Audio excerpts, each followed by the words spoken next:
तो friend welcome back to legal tax और आज के इस वीडियो में हम लोग डिस्कस करेंगे बजट 2025 के बारे में जो कि ऑलरेडी आ चुका है और उसके ऊपर जो मेन पॉइंट्स है और जो हमारे लिए जो सबसे बजट में जो सबसे इंपॉर्टेंट चीज़ जो निकल के आया है वो टैक्स के ऊपर है कि जो मिडिल क्लास पर्सन थे जिनके ऊपर टैक्स होते थे, बहुत सारे टाइप्स के टैक्सेस थे, प्लस इनकम टैक्स भी बहुत ज़्यादा बड़ा प्रॉब्लम उनको फेस करना पड़ता था। तो इसके ऊपर जो ये बजट था मेनली वो इनकम टैक्स के ऊपर ही था और सबसे ज़्यादा इसी चीज़ को फोकस किया गया है। तो इसमें जो फर्स्ट था वो था टैक्स रिवीजन के ऊपर किया गया है, सेकंड किया गया है न्यू टैक्स रिजीम के ऊपर है, थर्ड आ गया आपका डायरेक्ट टैक्स कोड हो गया और फोर्थ है आपको इकोनॉमिक बूस्ट के ऊपर क्या-क्या चीज़ें हैं। इन सब फोर्थ पॉइंट्स के ऊपर हम लोग एक-एक करके डिस्कस करेंगे। तो देखिए जो सबसे पहला है वो income tax receive for middle classes पे है। तो जैसे आपको बता दूँ कि अगर आपकी इनकम 12 लाख या 12,70,000 तक की है तो आपको उसको टैक्स देने की रिक्वायरमेंट नहीं पड़ेगा न्यू टैक्स रिजीम के अंडर। अगर आपकी सेकंड पॉइंट्स थे इसमें कि अगर आपकी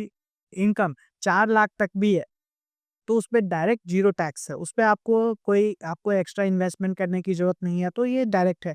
फिर थर्ड है टैक्स बर्डन रिडक्शन। बहुत सारे ऐसे पॉइंट्स निकाले गए हैं या उसके ऊपर जिससे कि लोगों का टैक्स बर्डन कम हो जाए। ठीक है, अब इसमें आ जाते हैं हम फर्स्ट पॉइंट है उसमें न्यू टैक्स स्लैब रेट। तो देखिए इसमें न्यू टैक्स स्लैब रेट में ये है कि जैसे अगर आपका अप टू 4 लाख तक की इनकम है तो उसपे जो टैक्सेस है वो 0% हो गया, मीन्स नो टैक्स आपको पे करना पड़ेगा। अगर 4 से 8 लाख है तो उसपे 5% हो गया आपका और 8 से 12% है तो उसपे आपका 10% रहेगा और 12 से लेके 16 लाख तक का है तो इस पे 15% जाएगा और 16 से 20 लाख है तो 20% हो गया और 20 लाख से 24 लाख तक का है तो उसपे 25% हो गया और अबव 24 लाख तक का हो गया, मीन्स आपका महीने का इनकम 2 लाख से ज़्यादा है तो आपका जो टैक्स लायबिलिटी बनेगा वो 30% से अप जाएगा। अब इसमें आ जाता है रिलेशन ऑफ टैक्स डिडक्शन। देखिए इसमें टीडीएस को रेट को भी कम किया गया है।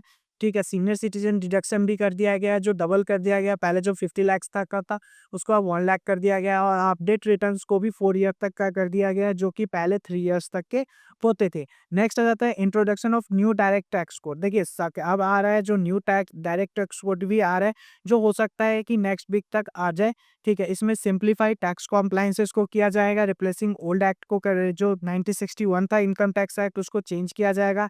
स्क्रैपिंग फाइनेंशियल ईयर और असेसमेंट ईयर। पहले क्या होते थे अभी तक कि आपके फाइनेंशियल ईयर अलग होते थे और असेसमेंट ईयर अलग होते थे, हो सकता है इसको भी ये खत्म कर दे। नेक्स्ट आ जाता है न्यू प्रोविजन। इसमें tax on insurance, income, standard tax on dividend and no dual reason, ये सारे चीजें अपडेट होने वाले हैं तो नेक्स्ट वीक तक ये सारे अपडेट हो जाएंगे।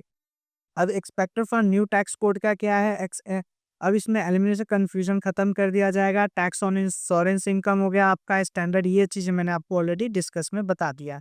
अब expected impacted on the economic and tax payer. देखिए इसमें सबसे बड़ा चीज़ था कि टैक्स रिलीफ किया गया है जो कि मिडिल क्लास के लिए बहुत बड़ी बात है। सेकंड था इकोनॉमिक बूस्ट। इससे क्या होगा कि लोग ज़्यादा से ज़्यादा हाउस होल्ड कंजप्शन करेंगे, सेविंग करेंगे और इन्वेस्टमेंट करेंगे, क्योंकि जब वो टैक्स पे नहीं करेंगे तो हाउस होल्ड में इन्वेस्ट करेंगे या सेविंग करेंगे या शेयर मार्केट में इन्वेस्टमेंट या कार परचेस जो भी चीज़ें हैं वो ज़्यादा से ज़्यादा, तो इससे जीडीपी ग्रोथ बढ़ेगी। ठीक है, इम्प्रूव कॉम्प्लायंसेस। इससे क्या है कॉम्प्लायंसेस भी ईजी हो जाएगा। अब इसमें कंक्लूजन क्या है, फर्स्ट तो देखिए जो था टैक्स रिलीफ हो गया, सेविंग एंड इन्वेस्टमेंट हो गया, न्यू टैक्स है, सिंप्लीफाइड टैक्स और पॉजिटिव आउटलुक, ये सारी चीज़ें थे। अब अगर इसके अलावा आपको कोई क्वेरी होता है तो आप हमें कमेंट बॉक्स में लिख के आप क्वेश्चन को क्वेरी कर सकते हैं। होप अगर वीडियो अच्छी लगी हो तो लाइक ज़रूर कीजिएगा और चैनल को सब्सक्राइब ज़रूर कीजिए। थैंक यू एंड धन्यवाद।